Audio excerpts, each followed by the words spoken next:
If you're finding food on AIP kind of bland and boring, watch this one. I'm going to go over AIP compliant herbs and spices that are really going to bring a lot of flavor to your cooking.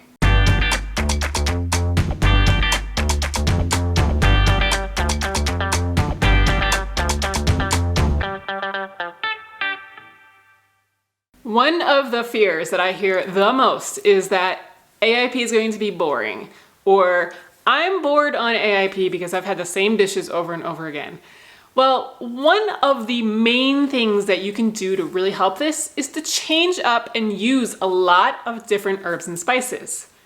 Now, on AIP, the spice list might be a little bit smaller than what it is on Paleo or even on the standard American diet, but it's not non-existent, and there are quite a few things that you can have. I'm gonna have this AIP Spices cheat sheet up in my Paleo and AIP freebie library.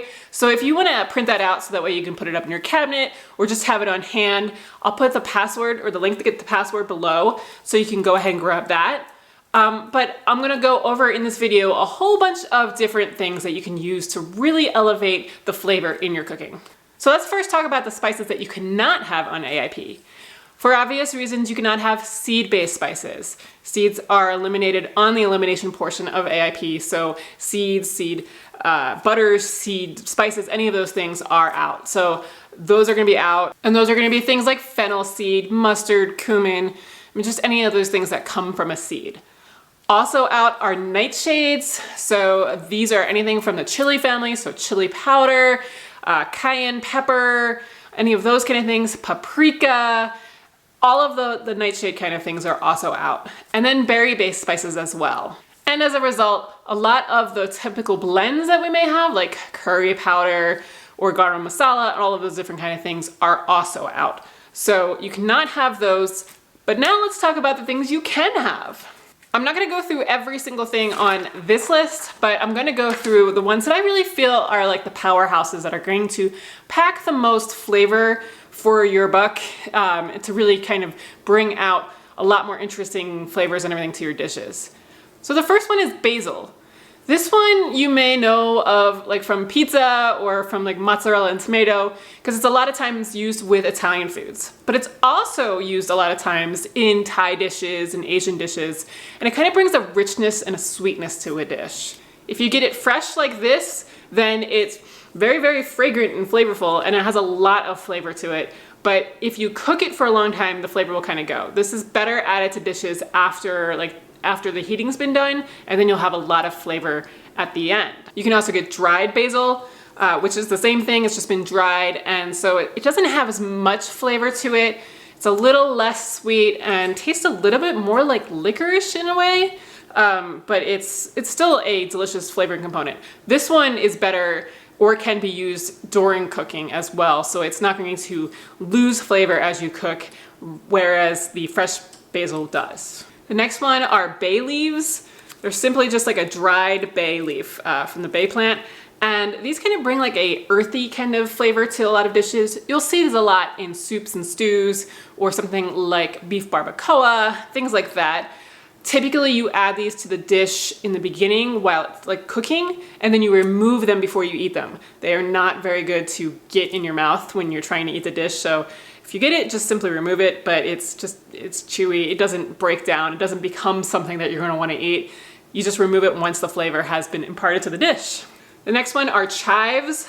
These are kind of like a mild onion taste. I think they're from the allium family as well, but they're not nearly as strong as an onion, and it's best if you like snip these with scissors into small little pieces or a knife, but I like to do it with scissors, and just kind of put it on something to give it a little bit of like a spicier kind of oniony taste. The next one is cilantro, which I actually have no examples of.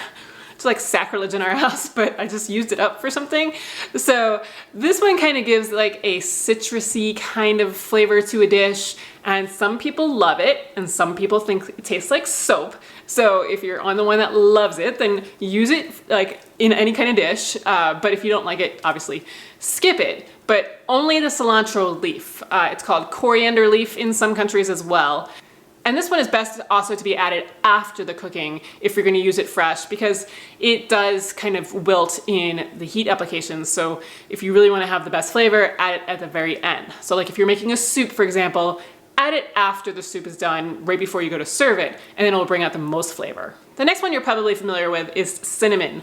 And this brings like a warmth to dishes. It's also kind of used a lot of times in sweeter dishes, but it can also bring warmth to curries and other savory dishes as well. It's one that I think is used a lot in AIP because it is very common and it does bring a lot of flavor to dishes. So definitely feel free to use this as much as you want. You can also use cinnamon sticks if you'd rather. If you're making something like coconut milk infused with cinnamon, you can always use these and they bring out a really nice flavor as well. It's not as strong, I would say, as the cinnamon if you used it dried, but it's definitely a great flavor. Play around with it. The next one are cloves. You can either do the whole cloves or you can do ground up dried cloves as well. And these bring like a warm kind of like fall or wintry kind of warmth to a dish. You don't want a lot of these. If you're gonna use the dried stuff, I would say max like half teaspoon, but usually like a quarter teaspoon towards a dish just to bring out a little bit of flavor.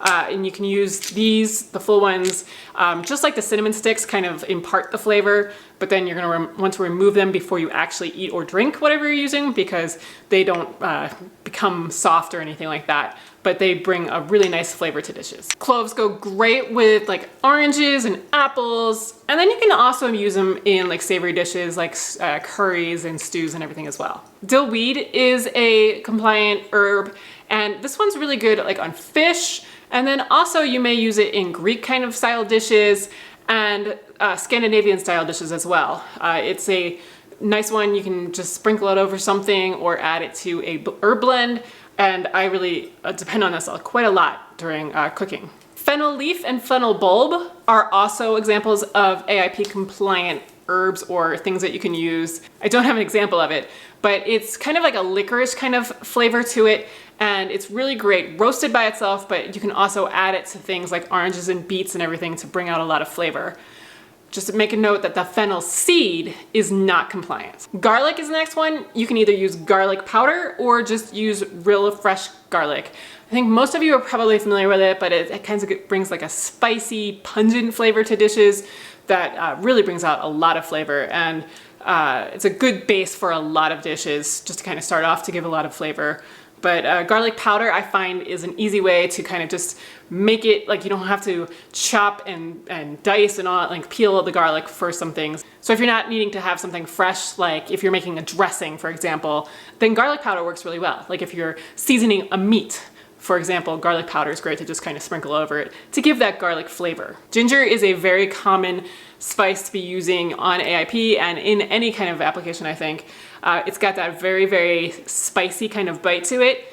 It's helpful with your digestion, but it's really, really helpful too to kind of replace that black pepper flavor when you're missing that when you're on AIP. So I like to use that a lot just to kind of replace that flavor.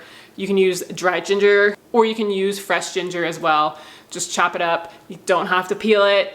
If you want to peel it, you can. It really doesn't matter, but it's just really great. It's great in Thai dishes.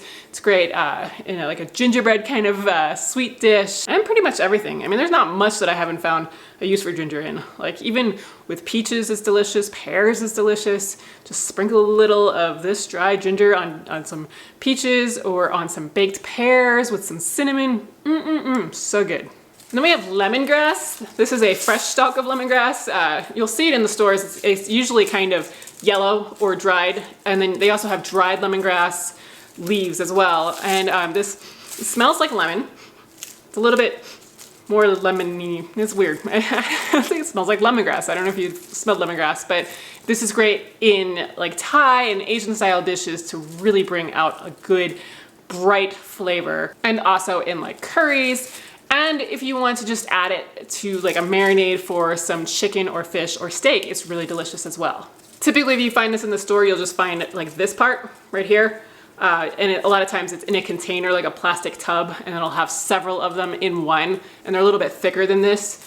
But you should be able to find them like that in the store in your produce section. Next up is mace. It is the AIP replacement for nutmeg. tastes and smells and everything just like nutmeg to me. It's the outer red coating of the nutmeg plant or something of that sort. So it's from the same plant. That's why it tastes and smells and everything the same. But yeah, you can just use a 1-for-1 for nutmeg and it has the exact same kind of flavor. You can use parsley. Parsley is a great thing to add to fish, to other kind of savory dishes, smoothies, all kinds of stuff.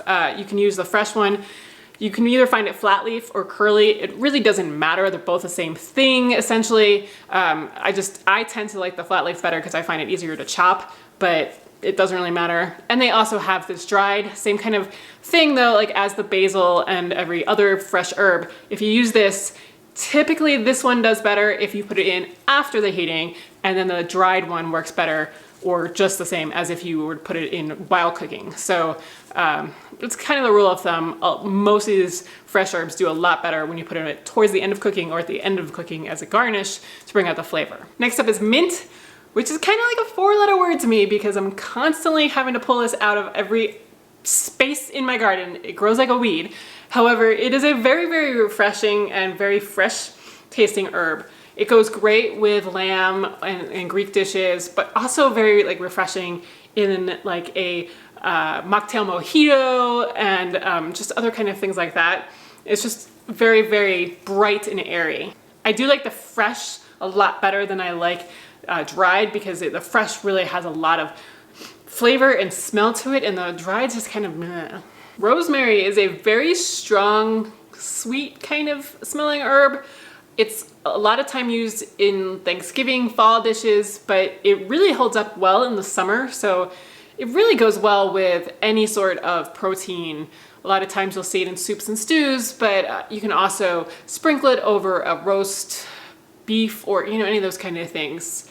I really find it to be a versatile kind of herb, and I like to use it and experiment with it in a lot of different things. I even have a PALEO, not AIP, shortbread cookie recipe that uses rosemary in it and sea salt, and it's a very delicious flavor. So it's something that I would suggest you play around with. The fresh version, again, does have a lot more flavor and smell to it than the dried one, but the dried one's just fine. And this one's actually one of the ones that I find you can put this into cooking before you actually start cooking, and so it can cook and it still has a lot of flavor. You don't have to put this one in fresh. Sage is another one I call a Thanksgiving herb, but it's because it's traditionally used in a lot of Thanksgiving dishes and is one that holds up to colder temperatures. However, it is another versatile herb. It's very, very strong smelling and strong tasting, so it's not one that you want to put in a lot or put a lot of in something, but it can really bring out a lot of good flavor. I love it with roast chicken or on like a pork loin that I've roasted in the oven, or pork chops, and also with a lot of different side dishes like roasted sweet potatoes. It's a delicious one sprinkled over afterwards. And this one does come either fresh like this or dried. And this one's another one that I feel like can withstand cooking. It's not going to lose as much flavor as some of the more delicate ones. However, it is also delicious served at the very end. Like if you make a pumpkin soup, for example, and sprinkle this on at the end, so good. Tarragon is one, it's kind of like that aniseed licorice flavor to it. And I really like it with chicken or like a white fish. I think it's most traditionally used in French cooking, but it really gives a nice, like a sweeter flavor to some dishes. The Paleo Mom has a white fish, like amberjack tarragon fish, I believe. It's delicious. It's just a white fish sprinkled with fresh tarragon and then cooked in an oil, and it is one of my favorite fish recipes. Thyme is one of those really, really versatile ones that can be used in almost every kind of dish, protein, side dish, all that kind of stuff. It's like a woody aromatic herb. You can get either fresh or dried, and I find it's really not that much of a difference between the two. I don't notice a difference if I use fresh or dried in my end product, but it's a delicious one and a great one to use in like a breakfast sausage or a breakfast hash. I don't know what it is about thyme, but thyme and sage also work really well for breakfast on AIP. Turmeric powder is one of those you're probably familiar with. The yellow color to it, that brings that yellowness to like curries and some soups and stuff like that. It's very anti-inflammatory. It's gotten a lot of press lately from golden milks, golden smoothies, all those different kind of things. But it's kind of got like a spiciness to it. It's also got a like flavor to it as well. So you don't want to use too much of it in a dish, but just a little bit, like up to a teaspoon or so, usually seems to be a good amount to bring a lot of flavor and some color to a dish. You can also get fresh turmeric. It is sometimes harder to find, and it does stain your hands when you use it. Though this does stain a little bit too if you do put it into like your food processor and it has a nice white blade and then suddenly it's not white anymore, it's yellow. Well, that is the problem with the turmeric, but it is, you could either use it fresh or dried. And then I want to mention vanilla powder. It's not really an herb or a spice, I think, but it brings a lot of flavor to some dishes. You can do it with both sweet and savory. I would say it's probably more used in sweet dishes, but it's the ground up dried vanilla pod, and so therefore it is AIP compliant to use this to bring out that vanilla flavor in dishes. Really good with peaches or pears, or just trying to make AIP vanilla ice cream, things like that. And then a few other things I do want to mention.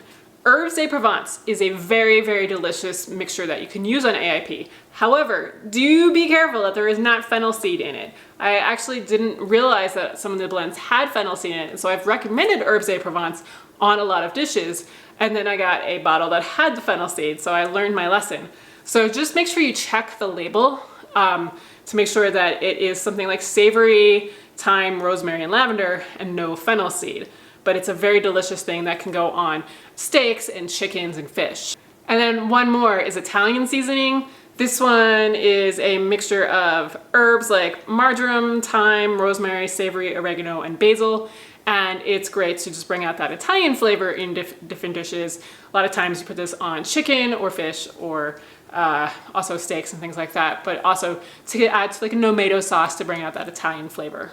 And I do want to mention Primal Palette has 3 different AIP blends, the Super Euro breakfast blend and the garlic and herb one, which I am fresh out of. But these are really, really delicious ones. I think you can only get them in the US, but they're very, very flavorful, and something that if you are in the US, it can really, really help. Add them to like my Euro recipe that I shared a few months ago, or you can put them on roasted diced sweet potatoes or in a breakfast hash. I mean, just all kinds of stuff. And finally, one other thing I want to mention that's not a herb or spice, it's smoked sea salt. And I just want to mention this because if you're trying to do like that barbecue kind of flavor, or just bring some of that kind of smoked flavor out of something, this can really help. You don't need a lot, just a tiny bit. I would use regular sea salt and then just a little bit of this to bring out that flavor, but it can really impart a lot more excitement to a dish that is a barbecue or smoked style dish. So hopefully that gives you a little bit of an idea of some of the things that you can use to kind of liven up your dishes, because I know it can get kind of boring after a while if you don't have these things in your back pocket. A lot of these you should be able to find in your regular grocery store, farmer's market, that kind of thing, and just experiment with things and see what you'd like. Go for dishes that use these in them to really kind of expand your palate and see the things that you like and play around with different combos and all that kind of stuff. It's how I have found a lot of the things that I like, is just by playing around, and it's kind of fun sometimes. And remember, if you want to get my cheat sheet with all of the AIP compliant spices and the ones that you can't have, it's in my Paleo and AIP freebie library, and I will put the link to get the password for that below.